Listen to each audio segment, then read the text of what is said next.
बिस्मिल्लाहिर्रहमानिर्रहीम। अस्सलाम वालेकुम नाज़रीन, आप यूट्यूब चैनल देख रहे हैं। मैं इमरान खान हूँ। नाज़रीन, पाकिस्तान तहरीक इंसाफ की सियासी कमेटी का इजलास हुआ और उसमें यह फैसला किया गया कि सेनेट का इलेक्शन पाकिस्तान तहरीक इंसाफ किस किस को लड़ाना चाहती है और किस को नहीं लड़ाना चाहती। तो बिलाखिर उन्होंने फैसला किया कि बिला मुकाबला ये इलेक्शन होना चाहिए।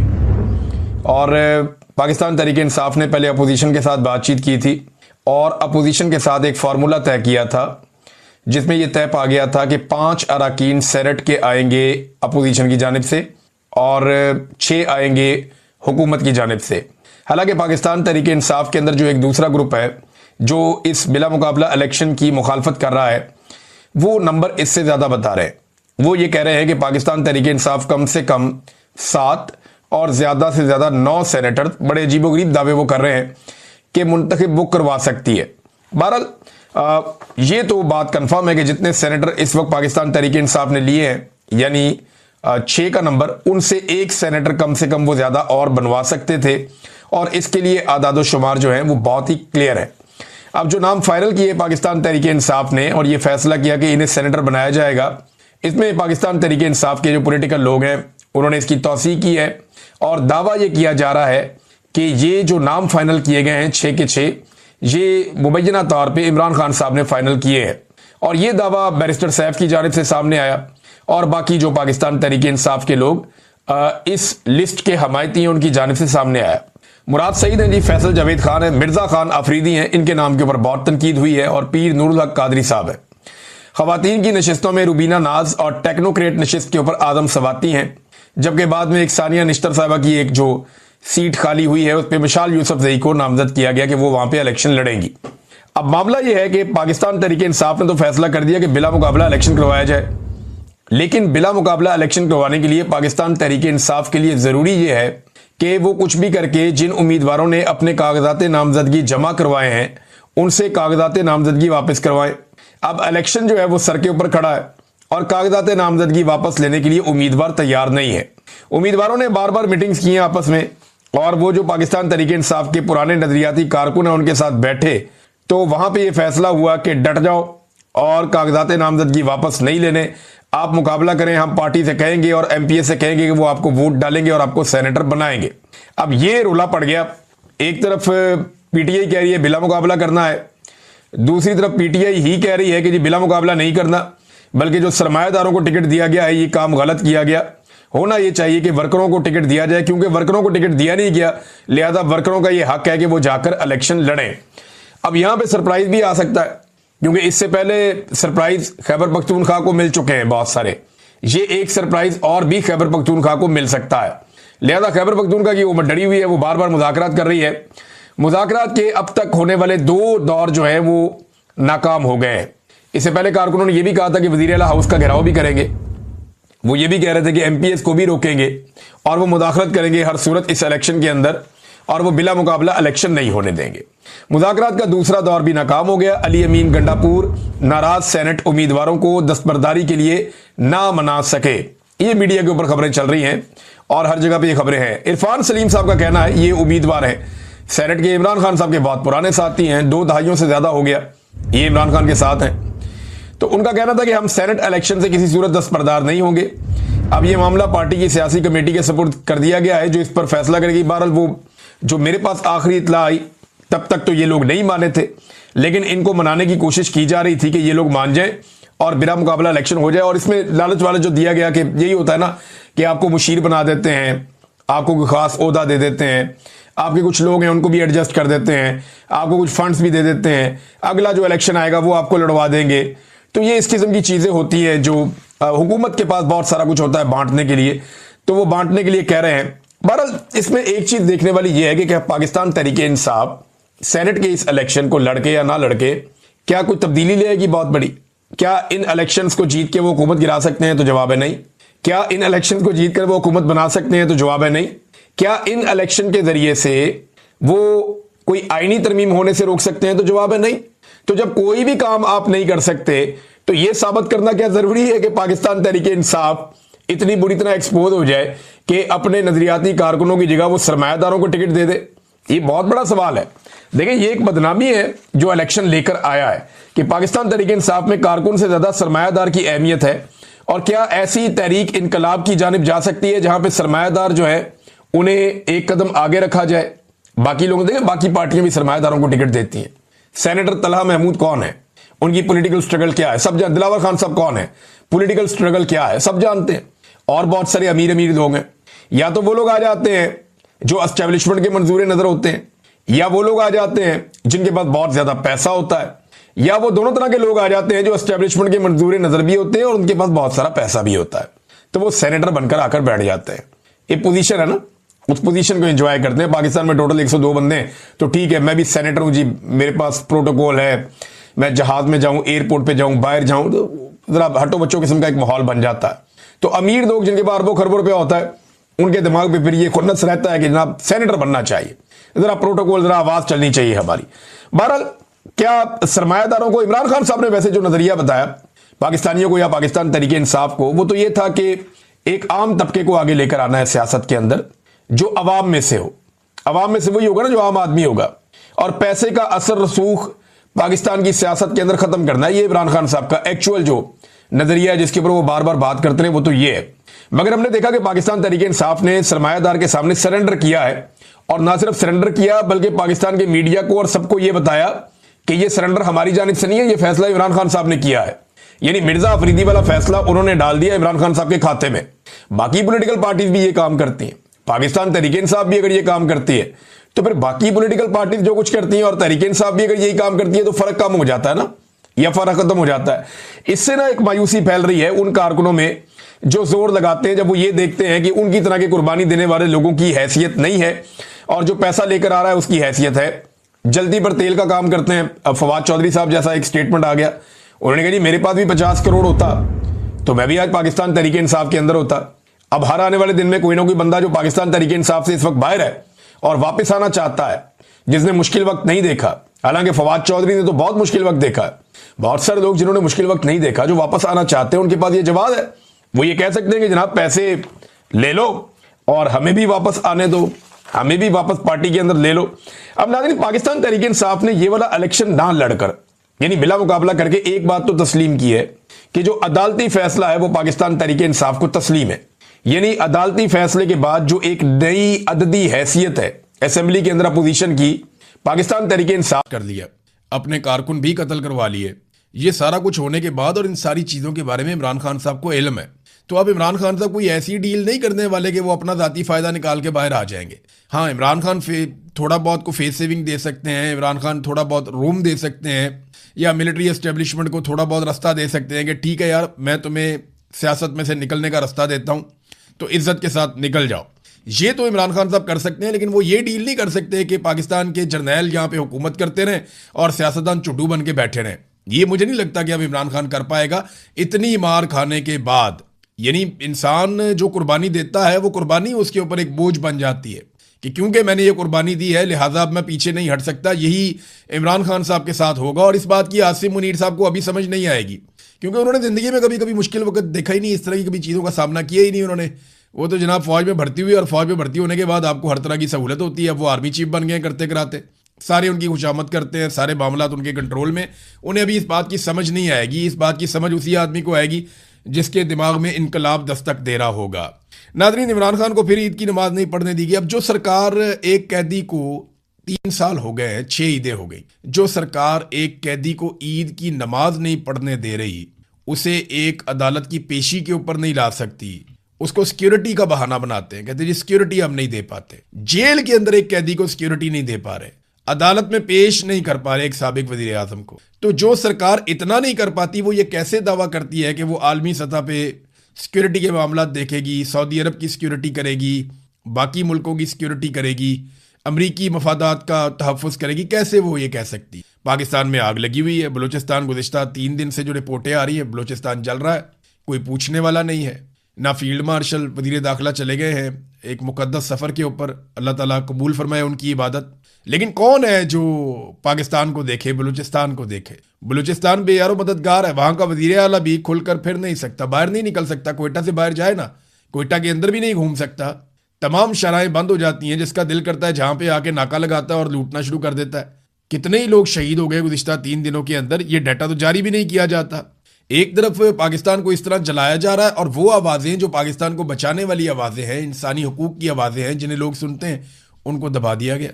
महारंग बलोच और बलूचिस्तान के बहुत सारे ऐसे लोग जिनकी मोतबर आवाज़ है इंसानी हकूक़ के हवाले से, उन्होंने क्या है, वो अपने लोगों के लिए आवाज़ उठा रहे थे और लोग उनकी बात मानते हैं। आज आसिम मुनीर साहब अपनी पूरी ताकत इकट्ठी करके बलूचिस्तान में अपनी सारी फौज लगाकर ऐसा जलसा नहीं कर सकते जैसा वो महारंग बलोच को छोड़ें तो उसका इस्तकबाल हो जाएगा अगले 10 घंटों में। ये बात एक सच है, हकीकत है। बलूचिस्तान आसिम मुनीर साहब का नहीं है, बलूचिस्तान महारंग बलोच का है, वहां के रहने वाले बलोचों और पश्तूनों का है।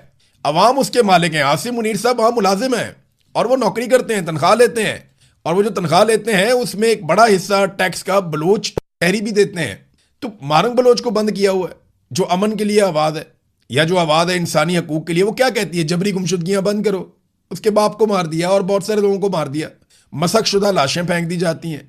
तो जबरी तौर पे लापता करना दुनिया के किसी कानून में जायज़ नहीं है, वो मना करते हैं इससे।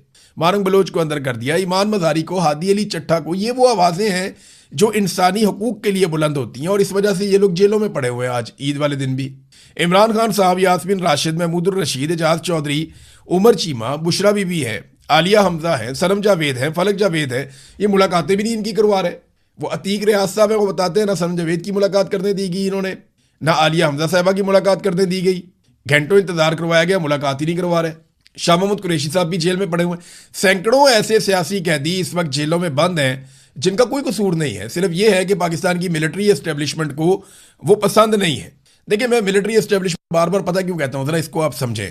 हमने माजी में गलतियां की हैं, मैं खुद गलतियां करता रहा हूं और उनकी मैंने माफ़ी भी मांगी है पूरी कौम से। अब अगर किसी का दिल करता है कि उन गलतियों पे मेरी गर्दन उतार दे तो भाई उतार दे, मैंने अपने हिस्से की बहुत मार भी खाई है। मैंने जो गलत किया मुझे उस पर शर्मिंदगी है, लेकिन मैंने उसके लिए बहुत मार खाई और रोज़ अपनी गलती के ऊपर अपने आप को कोसता रहा और मैं ये कहता रहा कि ठीक है, मैंने क्योंकि गलती की है, ये मुझे और मारेंगे तो कोई बात नहीं, मारो मुझे, अब मैं सरेंडर नहीं करूंगा। तो ये मैंने वक्त गुजारा। मैं सबको एक बात समझाता हूं जो लोग बात समझते नहीं है। आप जब सियासतदानों के ऊपर ज्यादा कीचड़ उछालते हैं ना, देखिए उनकी जितनी जिम्मेदारी है उतना उन पर जरूर डालें। जब वो टाउटगिरी करें और एस्टेब्लिशमेंट के जूते पॉलिश करें तो उन्हें जरूर आप मेंशन करें, उन्हें आप जरूर इस बात पे शर्मिंदगी दिलाएं। यानी सियासतदानों को सिर्फ एक बात पे शर्मिंदा करें कि जनाब आप जर्नैलों के साथ ताल्लुकात क्यों रखते हैं। सियासतदानों को सिर्फ एक बात के ऊपर उनको घटियापन का एहसास दिलाएं कि जनाब आप जूते पॉलिश क्यों करते हैं। बाकी इन बेचारों का कोई नहीं है, ये सारा किया धरा पाकिस्तान की मिलिट्री एस्टेब्लिशमेंट का है। जब हम सियासतदानों को रगड़ा लगाते हैं ना मुख्तलिफ इश्यूज के ऊपर जानबूझ के बिला वजह, तो ये जर्नैलों को क्लीन चिट मिलती है उसमें, जिन्होंने जुल्म किया होता है दरअसल। यानी जो काम किए जनरल बाजवा ने वो आप इमरान खान के खाते में, और जो उससे पहले जर्नैल ने किए वो आप नवाज शरीफ के खाते में, और जो आज हो रहे हैं आसिम मुनीर साहब कर रहे हैं या उनकी ISI या उनकी एजेंसियां कर रही हैं, वो आप उठा के शहबाज शरीफ के खाते में कैसे डाल सकते हैं। अरशद शरीफ का कत्ल हुआ तो उनकी फैमिली ने किसी एक सियासतदान का नाम नहीं लिया, नामजद ही नहीं किया उनकी वालदा ने, उन्होंने सारे मिलिट्री के लोगों को नामजद किया जिन्होंने जुल्म किया था। मैं जबरी तौर पर लापता हुआ, अहमद फरहाद साहब और बहुत सारे और लोग हुए। हम में से किसी ने किसी सियासतदान के ऊपर उंगली नहीं उठाई कि इसने हमें जबरी तौर पर लापता किया, नहीं भाई, इन्होंने किया ही नहीं। सियासतदान को गाली देके उसे गंदा करके एक्चुअली मैं क्लीन चिट दे दूंगा उस जर्नैल को और उस जालिम सेक्टर कमांडर को और उसके साथियों को जिन्होंने मेरे साथ ये जुल्म किया है। लिहाजा मैं ये कहता हूं कि एक्चुअली जो लोग जालिम हैं या जो लोग ये कर रहे हैं उनकी तरफ पिन पॉइंट करना चाहिए और उन्हें यह एहसास दिलाना चाहिए कि पाकिस्तान ऐसे नहीं चलेगा। देखें ना, जो कुछ ये इमरान खान के साथ कर रहे हैं इससे सियासी इस्तेहकाम कैसे आएगा। ना पाकिस्तान में सियासी इस्तेहकाम है, ना अमन व अमान है, ना अदालतों में इंसाफ है, ना मीडिया आज़ाद है, ना पार्लिमान बाइख्तियार है और ना ही कोई कारोबारी माहौल है पाकिस्तान में। तमाम पॉलिसियां जो है वो माफियाज को नवाजने के लिए और गरीबों को कुचलने के लिए बनाई जा रही। खुद एतराफ़ किया वज़रा ने इस बात का कि जनाब ये जो हमने लेवी लगाई है ना, ये इसलिए लगाई है कि हम अमीरों से टैक्स नहीं ले पा रहे। अमीरों और ताकतवरों से और माफिया से टैक्स ना ले पाने पर, यानी जो वहां नाकामी हुई उसका मलबा डाल दिया गरीबों पर कि जनाब पेट्रोल के ऊपर डाल दो लेवी, जनाब बिजली महंगी कर दो, गैस महंगी कर दो, गरीब आदमी की सब्सिडी छीन लो। इन्होंने खुद ये माना। 2 साल में इन्होंने IMF के 2 प्रोग्राम्स में इतना पैसा नहीं लिया IMF से जितना इन्होंने लेवी की मद में गरीबों की जेबों से छोड़ लिया। उससे ज्यादा पैसा गरीबों से ये लेकर और गरीबों को बिठाते हैं अपने कदमों में। तो नाज़रीन, कोई पॉलिसी इनकी ऐसी नहीं है जो पाकिस्तान को फायदा दे। अब आलमी मंडी में देखें तेल की कीमतें कम हो रही हैं, ये मेरे सामने यहाँ खबर पड़ी हुई है। अमेरिका और ईरान के दरमियान जारी मुज़ाकरात में उतार चढ़ाव के बायस आलमी मंडी में तेल की कीमतों में मुसलसल कमी बेशी देखी जा रही है और अब कीमतें काफ़ी हद तक कम हुई हैं। अभी भी $100 से नीचे है आलमी मंडी में पेट्रोलियम मसनूआत की कीमतें। यानी इमरान खान साहब के दौरे हुकूमत से अब भी को 20% कम कीमत पे आलमी मंडी में पेट्रोल मिल रहा है और काफ़ी नीचे कीमत आई है। लेकिन क्या इसका कोई रिलीफ पाकिस्तानियों को मिला? ऊंची उड़ान का दावा तो फील्ड मार्शल ने किया था, लेकिन पाकिस्तानियों को रिलीफ क्यों नहीं दे रहे? ये इतना पैसा जो इकट्ठा कर रहे हैं और इतना सारा कर्जा जो ले लिया इन्होंने, ये कर्जा जा कहाँ रहा है? ये अरबों रुपए रोजाना के हिसाब से कर्जा ले रहे हैं। ये कर्जा कहाँ खर्च हो रहा है? हमें तो कहीं पाकिस्तान में खर्च होता हुआ नजर नहीं आ रहा। और आलमी मंडी में तेल की कीमतें कम होने के असरात पाकिस्तानियों पे नहीं आ रहे, जबकि जरा सी कीमत बढ़ जाती थी तो असरात पाकिस्तानियों पे आ जाते थे। पहले इनके पास एक बहाना था 9 मई का, फिर उसके बाद इन्होंने दूसरा बहाना पकड़ लिया जनाब अब जंग का। हालांकि जंग जिन मुल्कों के बीच में लगी है वहां पे इतने हालात बुरे नहीं हुए जितने पाकिस्तान के हालात बुरे हो गए, जिसका जंग से दूर दूर तक कोई ताल्लुक नहीं है। हमारे साथ इंडिया भी है, अफगानिस्तान भी है, बांग्लादेश भी है, श्रीलंका भी है। उनके साथ तो ऐसा नहीं किया उनकी हुकूमतों ने उनके लोगों के साथ जो हमारे साथ हमारी हुकूमत ने कर दिया। तो नाजरीन, 2 खबरें पढ़ के मुझे एक हौसला मिला है और ये अच्छी खबरें हैं दोनों। मुझे इससे इन 2 खबरों से एक आइडिया हो गया कि अब जंगबंदी हो जाएगी और मुझे लगता है कि एक मुस्तकिल मुआहिदा अमेरिका और ईरान के बीच में हो जाएगा। क्योंकि ये मामला यहाँ ख़त्म नहीं होगा, अभी बड़ा लंबा चलेगा, बड़े मुज़ाकरात होते रहेंगे, चीज़ें चलती रहेंगी, लेकिन अब दोबारा जंग के इम्कानात कम हो गए हैं। ख़त्म तो बिल्कुल नहीं होते कभी भी, जब तक आपकी फ़ौजें मैदान में रहती हैं, आमने सामने स्टैंड ऑफ पोजीशन होती है, तो कभी ना कभी लड़ाई हो जाती है। लेकिन इस वक्त जो बिस्मिल्लाहिर्रहमानिर्रहीम, अस्सलाम वालेकुम नादरीन, आप यूट्यूब चैनल देख रहे हैं, मैं इमरान खान हूँ। नादरीन, पाकिस्तान के तमाम अखबारात ने भी उसी स्याही में अपना मुंह काला कर लिया जो बड़े लंबे अरसे से पाकिस्तान की एस्टेब्लिशमेंट पाकिस्तान में खेल खेल रही है। एक दौर था मोहतरमा बेनज़ीर भुट्टो साहबा की गंदी तस्वीरें बनवा के नवाज शरीफ के साथ मिलकर इन्होंने जहाज़ों से फेंकवाई थी, अच्छी तरह हमें याद है। आजकल मोहतरमा का बेटा जो है वो इन्हीं की गोद में बैठा हुआ है। फिर एक दौर था जिस तरह फातिमा जिन्ना की इन्होंने बेहुरमती की, जिस तरह उनकी इन्होंने किरदार कुशी की, हम सबको अच्छी तरह याद है। बल्कि जो फातिमा जिन्ना साहबा के बारे में एक वाकया बड़ा अफसोसनाक खुरम दस्तगीर के वालिद से जो है वो मंसूब है। जब वो जर्मनी आया था उस दौर में तो उसके खिलाफ बड़ा एहतजाज भी हुआ था गुलाम दस्तगीर कि उसने कुतिया के गले के अंदर लालटेन डाली हुई थी। गुजरावाला की गलियों में फिरा रहे थे वो लोग, और वो जो लालटेन थी वो मोहतरमा फातिमा जिन्ना मादरे मिल्लत उनका वो निशान था। तो बेगम नसीम वली साहिबा जब खड़ी हुई तो उनके साथ भी किरदार कुशी की गई, बड़ी बदतमीजी और बेहूदगी उनके खिलाफ भी की गई। अब बुशरा बीबी इमरान खान की अहलिया, उनके खिलाफ भी ये किया जा रहा है। ये एक पैटर्न है, पाकिस्तान की एस्टेब्लिशमेंट ये करती है, लेकिन पाकिस्तान के अखबारात ने अपना मुंह काला किया है इसमें। ये सोशल मीडिया का दौर है, इन अखबारात को लोगों ने पढ़ना तकरीबन अब बंद कर दिया है। इनकी सर्कुलेशन आप देख लेना, ये तो वैसे ही कहीं चले जाते हैं तो चले जाते हैं, अखबारात तो अब लोग पढ़ते ही नहीं है। लोग तो सोशल मीडिया के ऊपर इंफॉर्मेशन गैदर कर लेते हैं। लोग टीवी चैनल्स नहीं देखते, टॉक शोज के सिर्फ वही हिस्से देखे जाते हैं जो सोशल मीडिया के ऊपर कट के आ जाते हैं। अदरवाइज टॉक शो पूरा कौन देखता है? अब कोई भी नहीं देखता। हर आदमी का अपना प्राइम टाइम है, अपने टाइम के मुताबिक वो देख लेता है जो उसको देखना है, और सबको अपनी मर्जी का कंटेंट मिल भी रहा है। तो लोगों की ओपिनियन बनाते हैं लीडर्स, और इमरान खान लोगों की ओपिनियन बना गया है। अब ये बरतानिया के डिजिटल प्लेटफॉर्म पे छपने वाला जो आर्टिकल है, ये फ्रंट पेज के ऊपर छाप दिया पाकिस्तान के अखबारात ने, और रोजनामा जंग ने इसे सबसे ज्यादा स्पेस दी है। एक तो ना ये कोई ब्रेकिंग न्यूज है और ना ये कोई ऐसी चीज है, कोई बहुत बड़ी डेवलपमेंट हुई है। इमरान खान साहब की हुकूमत को गिरे हुए अब लगभग 4 साल होने वाले, तो 4 साल बाद अगर आपने ऐसी कहानियां सुनानी है या ये चीजें करनी है तो जाके इमरान खान से आप माफी मांग लें। आज भी उसकी निजी जिंदगी, आज भी उसकी अहलिया, आज भी उसका खानदान, उसी को निशाना बना के आप राजी हैं। पाकिस्तान इस तरह आगे बढ़ ही नहीं सकता। इस घटिया और गंदी सोच ने पाकिस्तान को आज तक आगे बढ़ने नहीं दिया, और पाकिस्तान के मीडिया ने इसके अंदर एक सहूलतकार का रोल प्ले किया है। जंग जैसा अखबार जो बड़े दावे और वादे करते थे कि जनाब हमारी सहाफत बड़ी साफ और शफाफ है, आज उनकी सहाफत जो है वो एक गटर की तरह उबल रही है। मैं देख रहा हूं किस किस्म का फ्रंट पेज उन्होंने छापा है, कितनी स्पेस दे दी है। ये अकेली खबर तो नहीं है बैन अल-अक़वामी सतह के ऊपर जो आई हुई है। ये देखें ना, एक और, ये 3 खबरें और हैं जो बैन अल-अक़वामी अखबारात में आई जो इससे बड़ी खबरें हैं। ये तो एक डिजिटल प्लेटफॉर्म है जिसके ऊपर खबर आई। मेरी अभी जुल्फी बुखारी साहब से बात हुई, वो अपनी जो उनकी लीगल टीम्स हैं वो इसके ऊपर बैठी मुशावरत कर रही हैं। वो लोग देख रहे हैं कि इस पे क्या करना है। 1 साल पहले इन्होंने ये आर्टिकल तैयार किया था। अभी 27वीं तरमीम से ऐसा लगता है कि तवज्जो हटाने के लिए ये आर्टिकल फटाफट छपवा दिया गया, और जो खातून है वो मशकूक निकल आई जिन्होंने ये आर्टिकल उसके अंदर जिनकी तरफ से छपा, बुशरा तस्कीन साहिबा, वो पता चला उनके PMLN से बड़े शानदार ताल्लुकात हैं, या उनकी सारी हमदर्दियां जो हैं वो PMLN के साथ, और वो उन्हें बहुत पसंद करती हैं। सबूत पता नहीं है या नहीं है, लेकिन अभी देखिए कहानियां तो इस तरह की बहुत सारी। जब मरियम नवाज साहब के हाथ में एक गिलास होता है, वो लोग कहते हैं ये क्यों होता है स्टील का। जरदारी साहब के बारे में सब कहते हैं जी रोजाना उनके बकरे ज़िबा होते हैं। भाई सबका अपना अपना मामला क्या है, इसके ऊपर सबने इसी तरह आर्टिकल लिखने और बैनुल अक़वामी मीडिया ने यही काम करना है। भाई इमरान खान के खिलाफ आपका बुग़्ज़ इस लेवल तक चला गया कि आप पैसा, इज्जत, सब कुछ दाव लगाने पर तैयार हैं सिर्फ इमरान खान को नीचा दिखाने के लिए। अब ये 3 बड़ी बड़ी खबरें हैं, ये भी चंद दिन के अंदर आई हैं। इनमें तो कोई पाकिस्तान की मीडिया ने, अखबारात ने फ्रंट पेज के ऊपर नहीं छापी, एक एक घंटे के बुलेटिन उनके ऊपर नहीं किए, ट्रांसमिशंस इनके ऊपर नहीं की गई। एक खबर जो है, ये जो लीक्स आई हैं अभी जेफरी की, ये तो एक तो पूरी दुनिया हिल गई है ना उनसे। बहुत सारे लोगों के बारे में बहुत सारी चीजें आई हैं, लेकिन इमरान खान के बारे में क्या आया कि सेहूनियत इमरान खान को पसंद नहीं करती। अब सारी जिंदगी इमरान खान पे इल्जामात क्या लगाया जी, यहूदी एजेंट है, सेहूनियों का एजेंट है, ये कहते थे इनको जी, इसराइली एजेंट है, ये भी कहते थे इमरान खान को। तो जनाब अब वो अंदर से पता चल रहा है, जो ईमेल्स लीक हुई उनके अंदर से, कि जनाब इमरान खान तो बहुत पक्का मुसलमान है, इमरान खान तो बड़ा मजबूत आदमी है, झुकने वाला आदमी नहीं है, बल्कि खतरनाक आदमी है। जैसे कि वो शी जिनपिंग को समझते हैं अपने लिए खतरा, या पुतिन को समझते हैं, या खमैनी को समझते हैं, या उर्दगान को। तो फिर अब आपको समझ जाना चाहिए ना कि इमरान खान के रिजीम चेंज ऑपरेशन के पीछे जो बुनियादी सोच है वो क्या है। वो तो बाजुआ का एक्सटेंशन वाला मामला था और ये सारी चीजें जुड़ गई आपस में, तो रल मिल के इन्होंने इमरान खान को रास्ते से हटा दिया। इसके ऊपर किसी ने कोई आर्टिकल नहीं छापा, इसके ऊपर किसी ने कोई ट्रांसमिशन नहीं की, इसके ऊपर किसी ने कोई बुलेटिन पूरा नहीं खींचा, इसके ऊपर फ्रंट पेज के ऊपर बड़ी बड़ी स्टोरीज नहीं छपी। हालांकि बहुत बड़ी स्टोरी है, बड़े लंबे अरसे से इमरान खान साहब के ऊपर बड़े बड़े एलिगेशंस लग रहे थे, इतनी जबरदस्त किस्म की चीज आई है, दुनिया भर के इंटरनेशनल मीडिया पे आ रही है। पाकिस्तान का मीडिया चुप है क्योंकि एस्टेब्लिशमेंट को पसंद नहीं।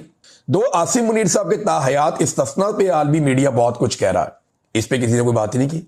न्यूयॉर्क टाइम ने इस पेपर क्या कहा, दीगर जो बड़े बड़े अखबार हैं वो इसके ऊपर क्या कह रहे हैं, आलमी जरीदे इसके ऊपर क्या कह रहे हैं कि किस तरह जो पावर का सारा